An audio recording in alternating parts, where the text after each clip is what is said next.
नमस्कार, स्वागत है आपका। आपके साथ मैं हूं आयुष सूर्यवंशी। छत्तीसगढ़ सरकार के 2.5 साल पूरे होते ही अब राज्य में बस्तर को लेकर सियासी बयानबाजी शुरू हो गई है। बस्तर संभाग में सियासी सरगर्मी बढ़ गई है। कांग्रेस और बीजेपी दोनों ही पार्टियां एक दूसरे को बयानों के जरिए घेरना शुरू कर चुकी हैं। बस्तर के पूर्व सांसद दिनेश कश्यप ने भूपेश सरकार पर निशाना साधा। कहा, कांग्रेस ने सरकार बनाने के लिए झूठे वायदे किए, लेकिन 2.5 साल बीत जाने के बाद भी बेरोजगारी भत्ता से लेकर शराबबंदी का वादा अब तक पूरा नहीं कर पाई। वहीं कांग्रेस बीजेपी को अपने गिरेबान में झांकने की नसीहत दे रही है। आज इसी मुद्दे पर बात होगी कि आखिर क्यों दोनों ही सियासी पार्टियों के लिए बस्तर अहम है। हमारे साथ कुछ मेहमान भी जुड़ेंगे, लेकिन आपको पहले बयानबाजी सुनाते हैं। बस्तर को लेकर बयानों का दौर किस तरह से चढ़ गया है, नाक कटाने कान कटाने की बात किसने की और क्या कहा गया है, सुनिए। कांग्रेस दोबारा आने वाला नहीं। चौतरफा जो है ना लोग चिल्लाने लगे हैं। उन्होंने जो वादा किए थे, बेरोजगारी का भत्ता देंगे, बेरोजगार को नहीं दिया। किसानों का कर्जा पूरा माफ होना था, पैसा मिला था, वो नहीं हुआ। आज खाद बीज नहीं मिल रहा है ना। रसोईया का पैसा मिलेगा, वो नहीं मिला। बेरोजगारी भत्ता देंगे, वो नहीं हुआ। अनेकों गंगा जल लेकर उन्होंने कसम खाया था, एक भी वादा पूरा हुआ कि आपको मालूम है कोई है? और ये कहते हैं कि हमारी सरकार आएगी। मैं आपको लिखित में दे सकता हूं, ये सरकार दोबारा आएगी तो मैं तो है ना अपना कान काट लूंगा। हाँ, कान काट लेने का।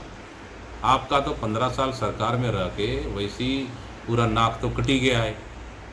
भाई मंत्री, भाई सांसद, पूरी 15 साल सरकार में 15 सीट नहीं आया। इससे बड़ी तो क्या नाक कटेगी। हाँ, बचा कुचा कान है तो 2023 में कटवा लेना। चलिए, इसी पर चर्चा के लिए हमारे साथ खास मेहमान जुड़ गए हैं। सुरेंद्र वर्मा जी, प्रदेश प्रवक्ता कांग्रेस के, अनुराग सिंहदेव जी, भारतीय जनता पार्टी के नेता, और साथ साथ डॉक्टर अजय चंद्राकर जी, राजनीतिक विश्लेषक। आप तीनों खास मेहमानों का बहुत स्वागत है।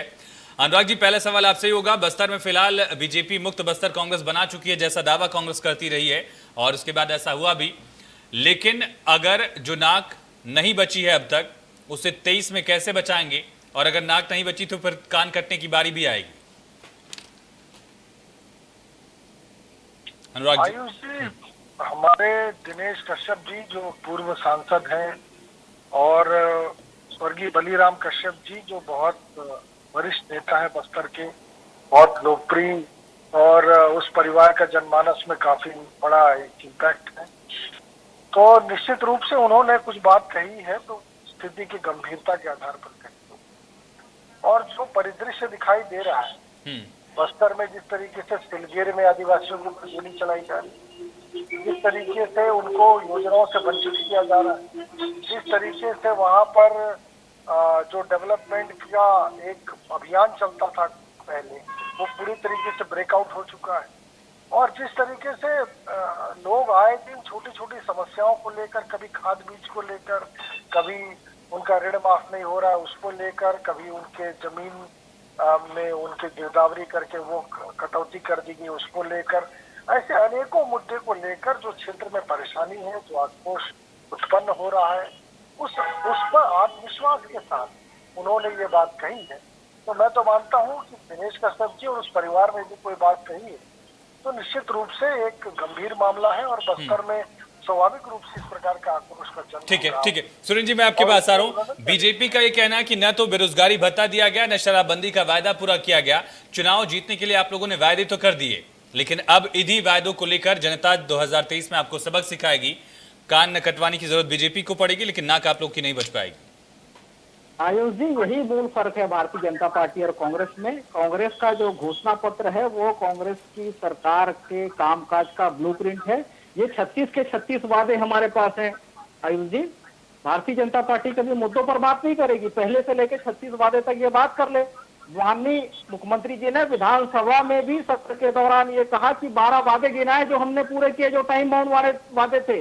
जो 10 वादे जो हैं वो लगभग पूर्ण करने की दिशा में सरकार आगे बढ़ चुकी है, और बाकी जो 12 वादे हैं वो भी निश्चित रूप से 5 साल का जनादेश मिला है, 5 साल के भीतर पूरे हो जाएंगे। ये बात करते हैं आयुष जी, इनको पता होना चाहिए कि 3-3 बार ये सरकार में रहे, लेकिन तीनों बार ये जो वादे करके आए थे जनता से वो भुला दिए। पहले भी आपने देखा होगा 2003 में माननीय जुदेव जी ने मूछ दांव पे लगाकर सरकार बनाई, और सत्ता में आने के बाद रमन सिंह ने क्या किया, उसी को बी टीम बनाकर उसके साथ अंतागढ़ जैसे षड्यंत्र करते रहे और उनके सहयोग से अब तो इनके प्रभारी जो शिव प्रकाश जी हैं उन्होंने भी इनको प्रमाण पत्र दे दिया कि अपने पुरुषार्थ से आप लोग 3 बार सरकार में नहीं आए, आप जो षड्यंत्र करके बी टीम के भरोसे यहाँ पर सरकार पर बने रहे। और ये जो वादा खिलाफी की बात करते हैं आयुष जी, मैं मुद्दों पर बात करना चाहूंगा। बस्तर की जनता से हमने वादा किया था, जो लोहारी गुंडा में जमीन छीनी गई थी, आते ही भूपेश बघेल सरकार ने वो 4200 एकड़ 1700 किसानों को वापस कराया। तेंदू पत्ते का समर्थन मूल्य 2500 रुपए से 4000 करना हमारे घोषणा पत्र में था, तत्काल उसको पूरा किया। वनोपज जो 7 की खरीदी होती थी, हम 52 वनोपज खरीद रहे हैं और जो पूरे देश में कुल खरीदी है उसका 73% इसी साल खरीदी हुआ। एनएमडीसी की भर्ती परीक्षा में ये आउटसोर्सिंग करते थे, बस्तर के स्थानीय युवाओं का हक मारकर बाहर से भर्ती करने के लिए नागपुर में परीक्षा आयोजित की जाती थी। हमने जगदलपुर और दंतेवाड़ा में शुरू किया।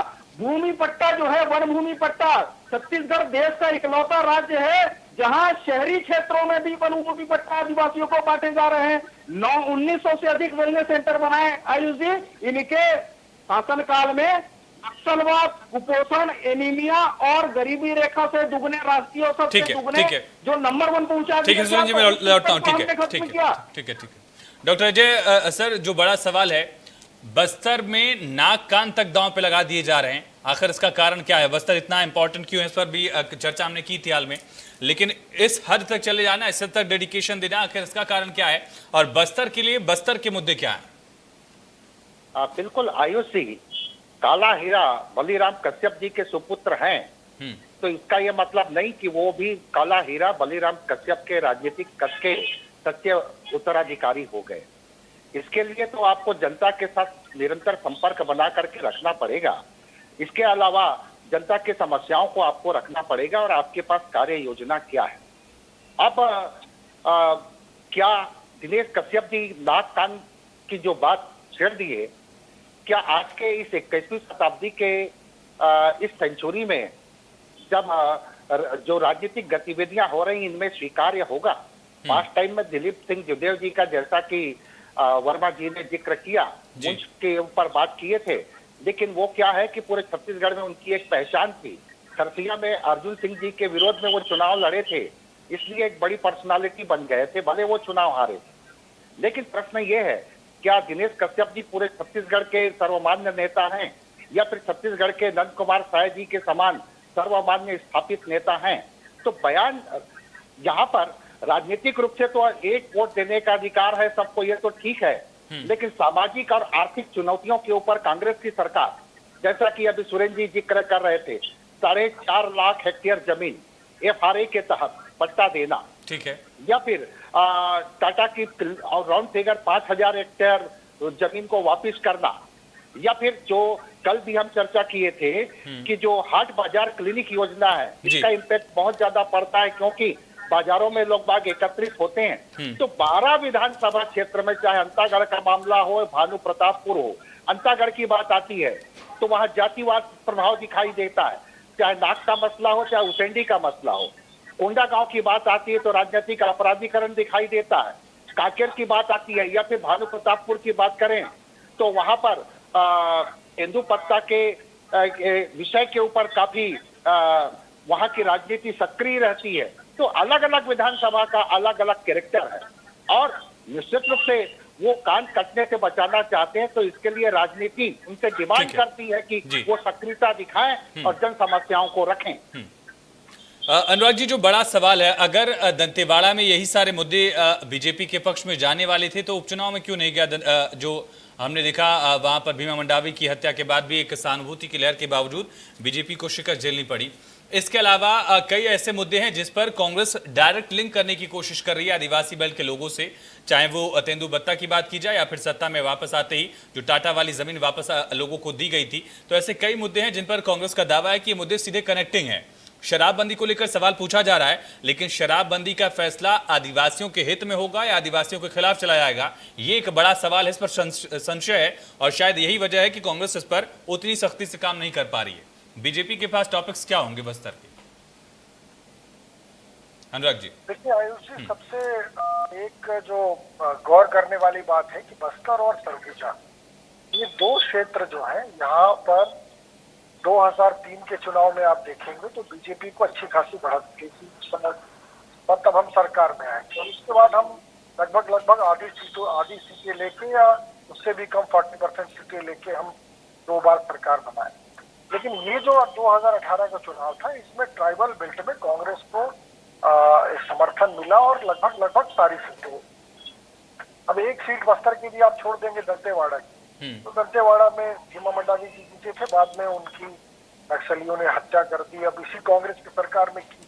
अब वो तो अलग कारण है कि उसकी हत्या इनके सरकार में हो गई, बाई इलेक्शन हो गया और हम किन परिस्थितियों में हार गए, वो अलग विषय है। लेकिन मैं आपको उससे एक बात बताना चाहता हूँ कि इतना बड़ा जब जन समर्थन मिलता है तो जितना बड़ा समर्थन होता है उम्मीदें भी उतनी बड़ी। जब उम्मीदें बड़ी होती हैं और उम्मीदें जब पूरी न हो तो निराशा भी उतनी बड़ी। तो उस प्रकार की निराशा जो है वो देखने को मिल रही है।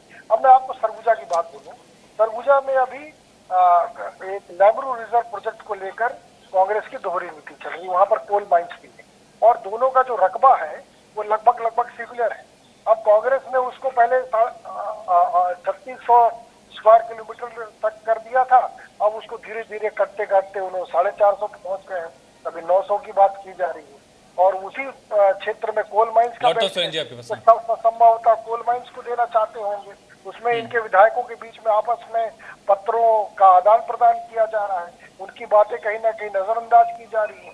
तो आप ये पॉलिसी मैं बता रहा हूँ आपको, और मैं खुद ट्राइबल क्षेत्र से आता हूँ। तेंदुपत्ता की खरीदी सिर्फ 4 दिन 6 दिन हुई है, उसके बाद मानसून आ गया, ठेकेदारों के हवाले इन्होंने। तो इनके जो पॉलिसीज है उसका पूरी तरीके से हरासमेंट हो रहा है। चलिए ठीक है अनुराग जी, ठीक है। आदिवासियों को हाँ सुरेंद्र जी, जो बड़ा सवाल उठ रहा है कि जो टॉपिक्स कांग्रेस प्रोजेक्ट करती है कि हमने आदिवासियों के लिए जिन मुद्दों को लेकर काम किया है उन्हीं कोर मुद्दों को लेकर बीजेपी सवाल पूछ रही है कि तेंदुपत्ता खरीदी को लेकर हो या फिर जो जमीन देने का मामला आप लोगों की तरफ से कोशिश की गई थी उसको लेकर भी सवाल है। लेकिन इसके अलावा सुरेंद्र जी, सवाल और भी कई बड़े अहम सवाल हैं। क्या इसी वजह से शराबबंदी नहीं हो रही है, क्योंकि उसका असर जो है वो बस्तर में खास करके आदिवासी बेल्ट में कांग्रेस के खिलाफ ये फैसला जा सकता है? क्या उतना ही डर कांग्रेस को भी है जितना डर बीजेपी को सारकेगुड़ा कांड के बाद हुआ था, अब सिलगेर कांड के बाद? कैसे मैनेज करेंगे सारी चीजें? आयुष जी समय दीजिएगा, बहुत सारे आरोप लगाए हैं अनुराग जी, मैं सिलसिलेवार जवाब दे दूं। ठीक है। ये मूल अंतर है भारतीय जनता पार्टी और कांग्रेस का। बस्तर की हम बात करें तो भारतीय जनता पार्टी और नक्सलवाद का बस्तर में साथ साथ विकास हुआ। द प्रिंट में एक खबर छपी थी जिसमें धर्मेंद्र चोपड़ा, जगत पुजारा से लेकर पोडियम लिंगा तक का भारतीय जनता पार्टी के साथ कनेक्शन का विस्तृत विवरण था। अनुराग जी से निवेदन करूंगा कि द प्रिंट की 16 जून की खबर को पढ़ ले। यही अंतर है। 4 साल से अगर मैं शायद मिस नहीं कर रहा हूं तो आशुतोष भारद्वाज के आर्टिकल का आप जिक्र कर रहे हैं, अगर मैं मिस नहीं कर रहा हूं तो? जी बिल्कुल मैं उसी की जिक्र कर रहा हूं। उसमें सिलसिलेवार भारतीय जनता पार्टी और नक्सलियों का कनेक्शन जो है उसका वर्णन है। यही अंतर है। तो क्या कार्रवाई की आपने? अंतागढ़ का जिक्र कर लिया सुरेंद्र जी, अंतागढ़ में आपने कितने लोगों को जेल भेज दिया? आप कहते हैं बीजेपी का कनेक्शन है, झीरम घाटी के सबूत आप लोगों के पॉकेट में हुआ करते थे, वो पॉकेट से सबूत निकालिए, कोर्ट में पेश करिए। आयुष जी मेरी बात तो सुन लीजिए, मैं हाँ, वही बोलिए। हमारा घोषणा पत्र में वादा था जो नक्सलियों पर अत्याचार हुए, सारकेगुड़ा, एडसमेटा, पेड्डागलूर जैसी घटनाएं हुई, उनके घर ताड़मेटला में सैकड़ों जलाए गए। हमने आते ही भूपेश बघेल सरकार ने जस्टिस पटनायक आयोग का गठन किया और उसकी अभी रिपोर्ट आई है जो 528 मामले हैं जिसमें भारतीय जनता पार्टी के रमन सिंह के इशारे पर आदिवासियों को फर्जी मुठभेड़ में मारा गया, फर्जी मामलों में फंसाकर जेल में बंद कर दिया गया। ऐसे 384 प्रकरणों में रिहाई हुई है और ये हमारा वादा था। देखिए लगातार जो नक्सलवाद का दंश जो हमने झेला है और हमारे घोषणा पत्र में हमने वादा किया था शिक्षा को लेकर, स्वास्थ्य को लेकर, जो माननीय अजय चंद्राकर जी ने कहा कि हमने जो हमारा अस्पताल योजना। ठीक है मैं समझ गया। सिलगेर और शराबबंदी पे जल्दी से, सिलगेर और शराबबंदी मैं कंप्लीट कर लूं।